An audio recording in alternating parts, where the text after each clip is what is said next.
has been said that he is the perfect man to represent the voice of his community. Some even consider him to be the most genuine, laid-back candidate to uphold his position in political office.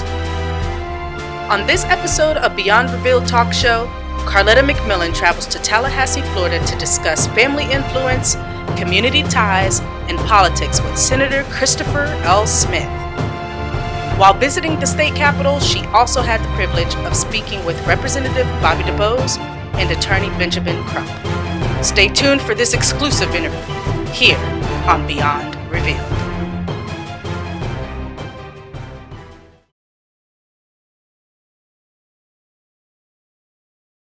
I know we touched on some family members, but I want to, know a little more about your influences in the family.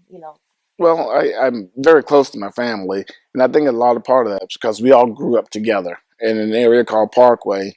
It's about a 2 square mile area that all of our family grew up. Now, my home had always been 3400 Northwest 6th Court.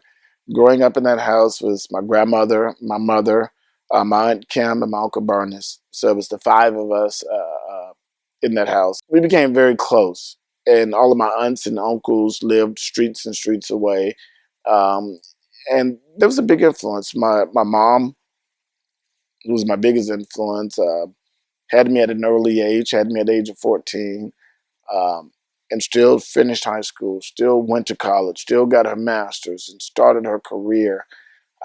My grandmother, who cleaned houses, and then she worked at Modcom. And I always bragged that my grandmother built parts of the space shuttle. Modular Computers was one of the first companies that had a NASA contract, and they built parts of the space shuttle. So I always brag. My grandmother went from cleaning the house to building parts of the space shuttle. So she was the biggest influence in my life. And then my Aunt Kim, who was only 5 years ahead of me, was more like a sister because we grew up together like brother and sister. And then my Uncle Bernice, who's just a special person, just meant so much to me. And so it was a very close knit house, and we were a close family. And then later on, Kim had kids. She had Trinetta, and then she had you, and then Xavier. Uh, and we've all gravitated around that 3400 Northwest 6th Court, and just that's our home, that's our hub, and because it's only a few of us in that little part of the family, um, I'm very close to that part of the family and think about that part of the family, every day. There's not a couple of days go by that I don't talk to Bernice or don't talk to Kim, or, I try to talk to you or your sister, or I can't help but talk to your crazy brother. Yeah. So I'm very close to my family, and, the love that I get from my family, I think help fuels me and help me as I show compassion to people in the community, because I get such compassion and love for my family. Then outside of there, for my Aunt Bertha, Gladys, Rose, all of us lived in the same neighborhood. So there was always somebody that loved me close to my house, and always a sanctuary close to my house. And with that, now that you have a family of your own, you have Desiree, Christian, and Christopher. I call them Squirm and Scrunch. Right. How have you passed those principles on to your kids? Well, the one thing, we have a 4 bedroom house, uh, but we've always made the two boys stay in the same room. They're 5 years apart, and we intentionally they share a room, and we keep them close. And I tell them that you can't have your own room because that's your brother. I want you to be close to your brother. I want you to learn the closeness of your brother. And I talk to them about family all the time, and they're around family all the time. Luckily, Desiree's mom lives about 2 miles from us, and my mom lives a mile and a half, and they're constantly at grandma's house, either grandma, and they're constantly around family. And so I try to instill them that family is everything. That's your love, that's your strength, that's everything that you have. And yeah, I'm constantly preaching that to them, and even preaching as brothers. That's all you got in this life. I'm gonna die one day. Your mom gonna die, but this is your brother. This is a part of you. Right. And you teach them other things as well. I know when I was in college at Smith, they used to call and, Carletta, how was class today? I'm like, you're 3. No, they're very advanced, and I constantly get that because they're exposed to stuff. They're exposed to, I mean, my kids have met every governor. They're up here constantly, and they're just as comfortable walking down to the first floor. Christopher walked down to the first floor and told them, Christopher Smith is here to see the governor, and got in and sat down with the governor for a few minutes. I mean, they walked these halls, and they've been exposed. I mean, we been to the White House a couple of times, and so they're advanced for their age and knowing certain things, and so but in the other sense, they're behind a lot of kids because I'm so proud that they're still kids. Right. They can't dance. I mean, they dance like kids supposed to dance, falling on the floor and everything. They're very childlike in some ways, but they're very advanced when it comes to social consciousness. I want to talk about what people would call their rock. Your wife, Desiree. She's been there from the beginning of campaigning all the way through. You had a beautiful wedding years ago. How long have you all been married? 14 years. Don't say it wrong.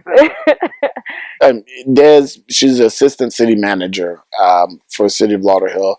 So she's in politics, and she's very active in a lot of organizations, Delta Sigma Theta, Links, and other organizations. So she's very active, and so we travel in the same circles. So it's a great partnership.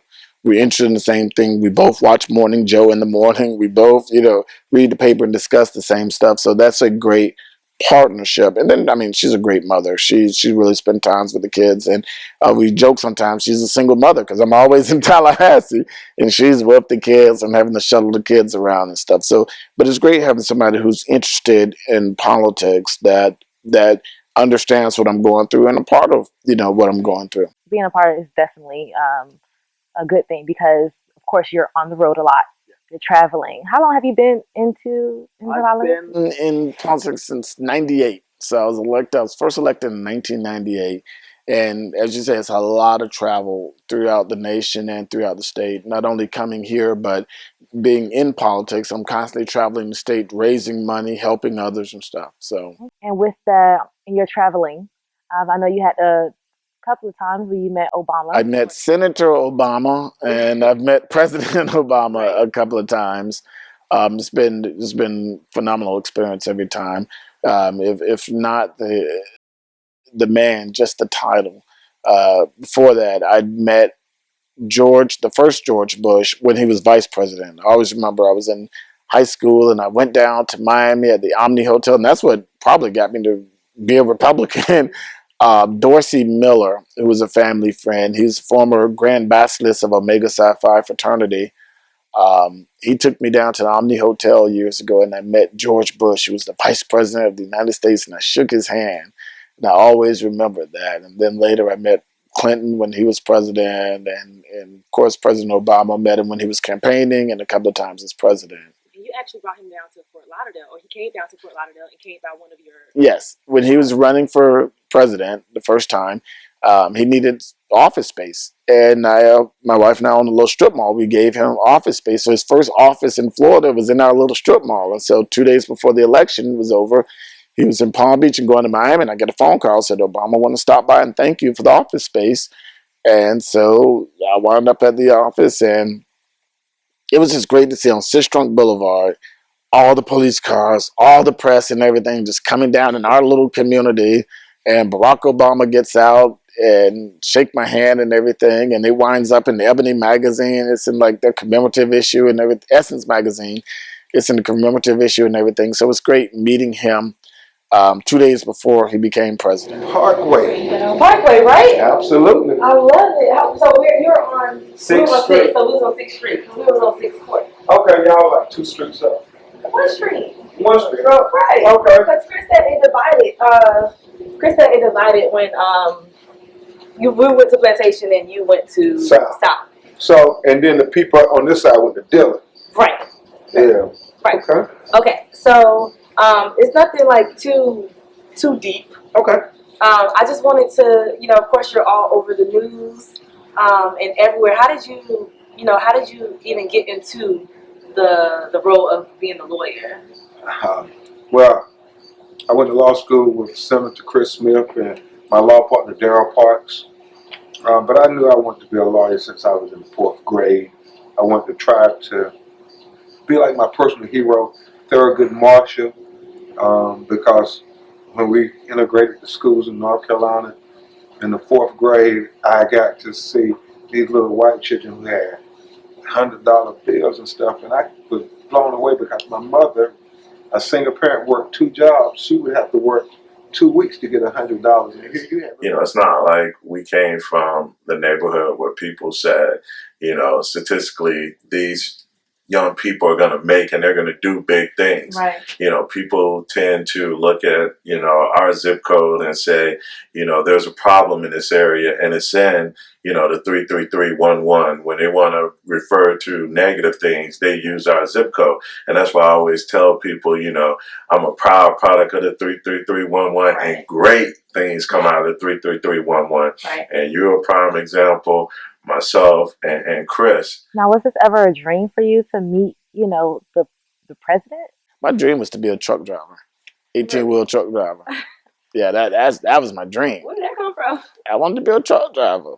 Really? Yeah, well, my grandfather, John Willie, and my grandmother drove buses. They drove Right. Greyhound buses, and they used to take me to Disney World with them when they take the charters up to Disney World. And then I think John Willie drove trucks for a minute. And so I remember riding in the truck thinking, I want to be a truck driver, get to drive the big rig and go all over the country. That was my dream, not being the president. If I could drive me an 18-wheel across country, that's living the life.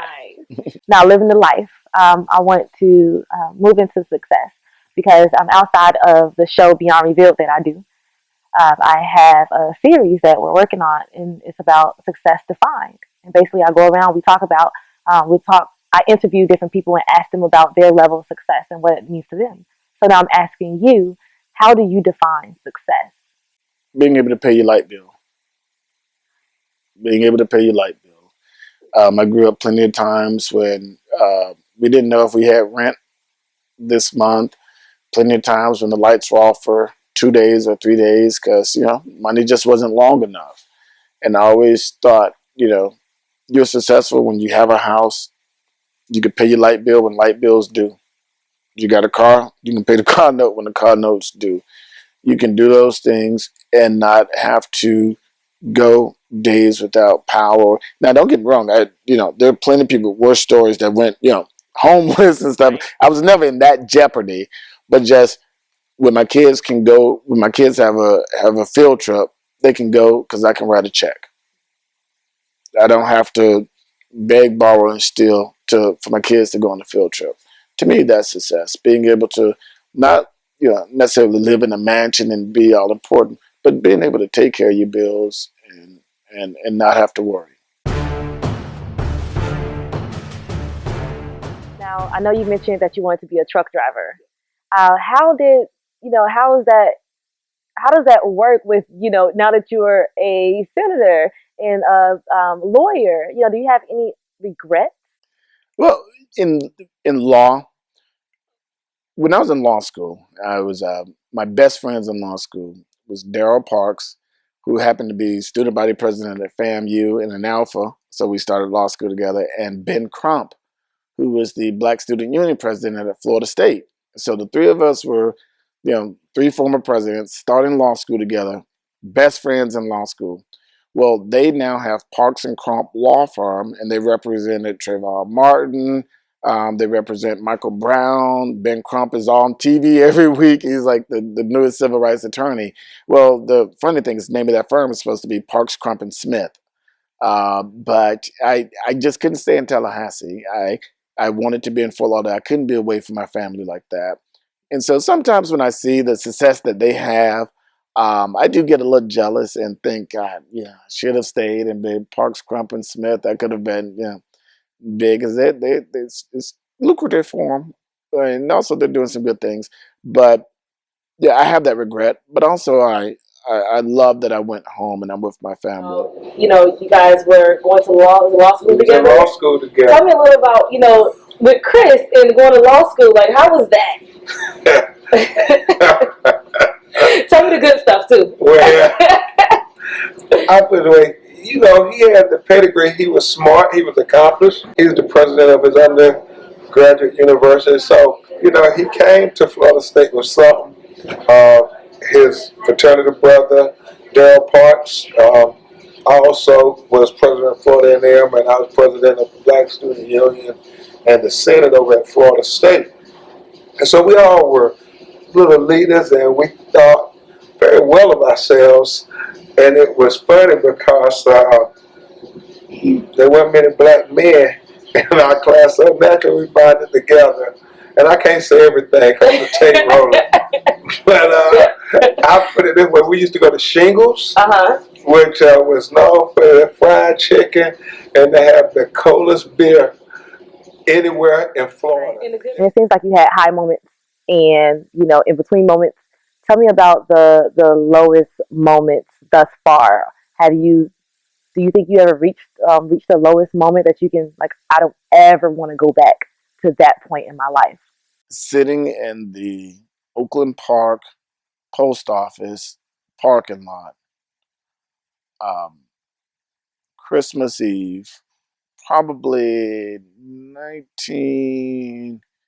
maybe 82 or 83. My father was not a part of my life. Never did anything really for me. But when Atari 5200 came out, that Atari 5200, newest game system, he promised me he was going to get me an Atari 5200. Now, this is a man that's never done anything for me. And he said he did it. And so every day, and he was going to mail it to me. So every day, my mama took me to the post office. I go there, you know, did the package come? And then that Christmas Eve, I remember that's when it hit me. He didn't send it to me. And I just remember sitting in that parking lot with my mama, just bawling and crying all night. She was crying. She knew he ain't sent it, but she indulged me every day and took me. And I cried because, you know, my daddy didn't do it. But then I also cried because my mama was crying. She was hurt that she couldn't afford the Atari 5200, but she was hurt also that this guy had hurt her son again. You know, he lied to me. And yeah, that drives me when dealing with my own kids.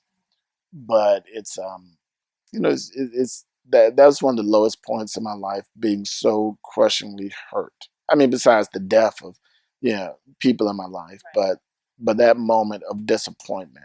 Let's speak on a little more recent. What was your I made it moment?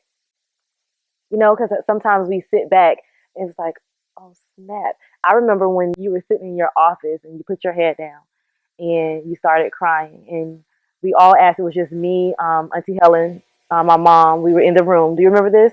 And you put your head down. You put it back up, and it was like, "What's wrong?" And you said, "Do y'all know what this means?" And we were like, "What?" You was like, "This." Like you had a lot of, you know, different people that you've helped in different campaigns. I don't think it was your campaign then. It was for someone else's, because you've helped a lot of different candidates. Osgood. Osgood. Osgood. You're talking about the Osgood Yes, race. yes. How was that for you? Like, what does that mean? Dr. Rosalind Osgood, former crackhead, homeless, on crack and everything. She turned her life around, and she's an assistant pastor at my church, and she lives across the street from me. She decided to run for school board. And when she announced it, I even remember telling friends of mine that Roz is running for school board and I'm going to run her campaign. And they laughed and said, crackhead ain't getting elected to school board. And people doubted her and doubted that we could do it. And I worked harder on that campaign than I even worked on my campaigns. And election night, when she got elected, does my word carry far enough to get her votes? And that showed that I do have the respect of this community, that they listened to me and elected her to the school board. It meant a lot to me. Now, with the respect of the community and then her being the assistant pastor at the church, tells me that you were a religious man. How do we expound on that as far as your spirituality? My religion and my spirituality is a little different. The most religious experience I've had was at Johnston C. Smith again. Everything goes back to Smith.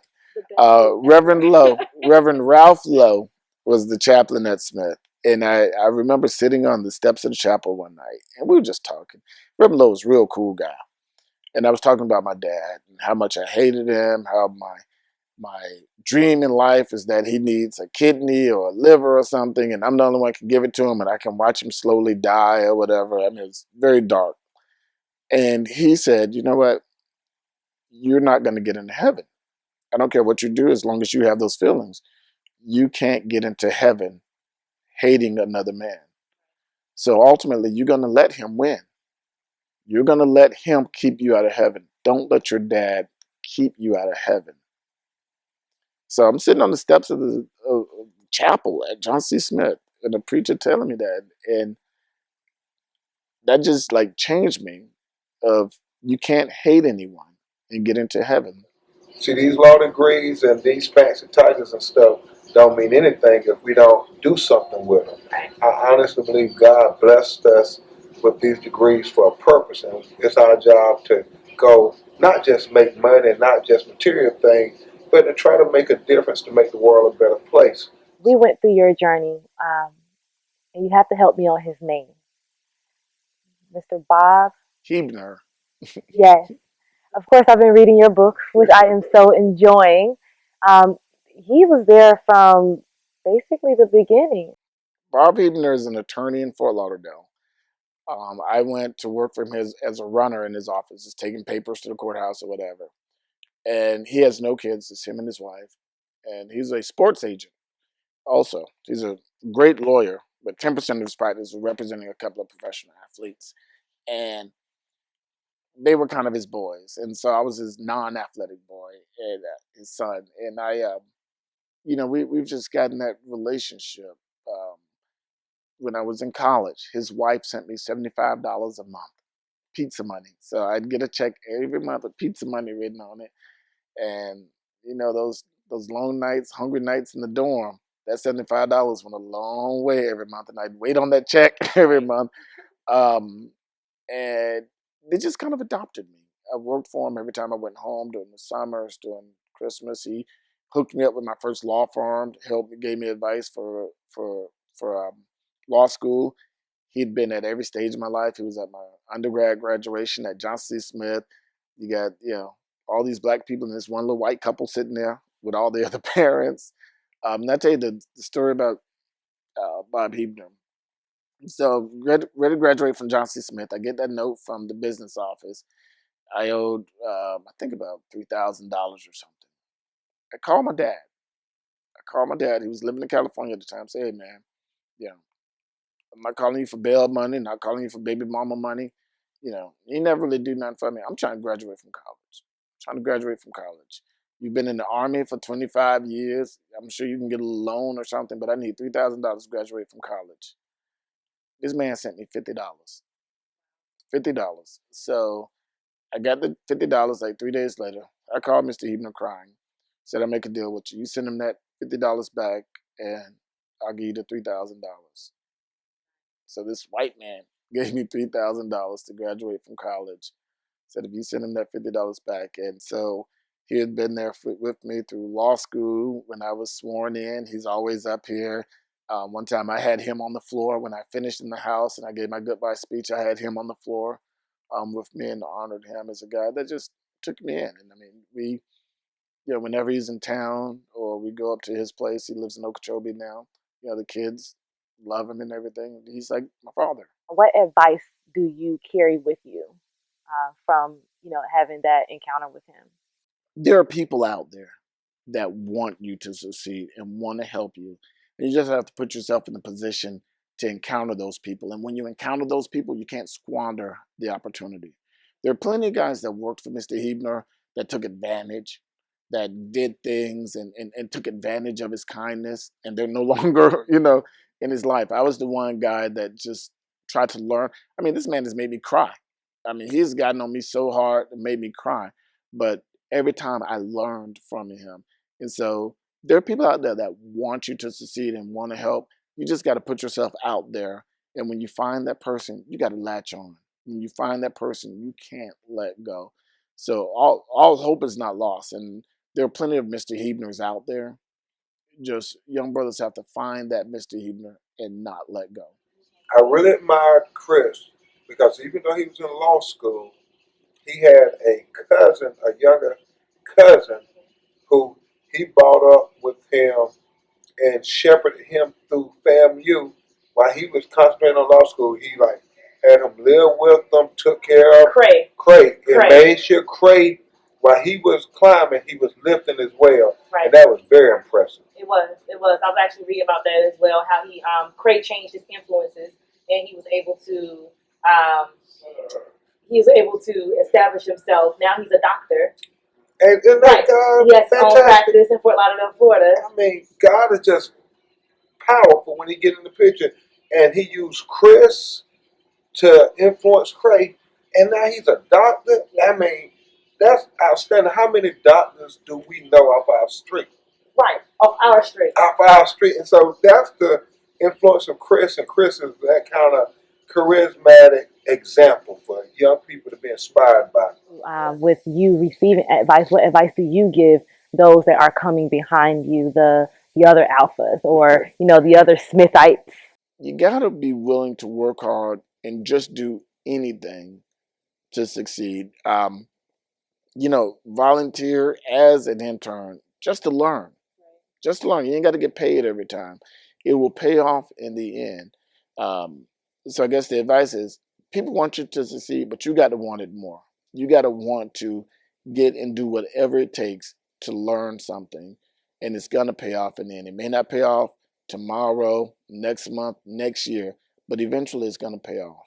If no one has ever met Christopher Smith, they've never met you, but they heard about you, what things do you want people to say about you? That he knew his stuff and he worked hard.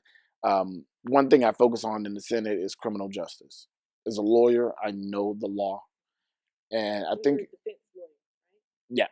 And so I've influenced a lot of laws that have come through Florida. And when they do things from stand your ground to 3 strikes and all this stuff, I've been able to influence a lot of that because I know it and I fight hard for it. So I would love if 15 years, 20 years from now, there's some young senators like, man, how can I do well in the Senate? But you know what? Smith, that guy knew his stuff. And when he went into a meeting, he knew his stuff. When he sat up on that dais, he knew his stuff. He got respect because he knew his stuff. When I got elected to the House, there was Josephus Egliston, who was in the district next to mine. Joe learned about environmental stuff. And Joe, when he was up on that dais and some environmental stuff came up, Joe knew his stuff. And I tried to pattern myself after him. And so, I still tell the stories of Joe. Joe was from Broward County, but when they came up to environmental stuff, he didn't mess with Representative Egliston. I wish a young cat years from now would say that about Smith. When it came to criminal justice stuff, if Smith was on that dais, he was going to get it straight. I thank you so much. I really do. It was such a pleasure to meet you. But the pleasure was ours, and thanks for reporting these important stories. Right. And it's called Beyond Revealed. Beyond Revealed. Yes. How fascinating. Thank you. Right. Good things come out of Parkway, right? Good things come out of Parkway. And you got good pedigree since you got Chris bloodlines running through. Right? Good things. Good things.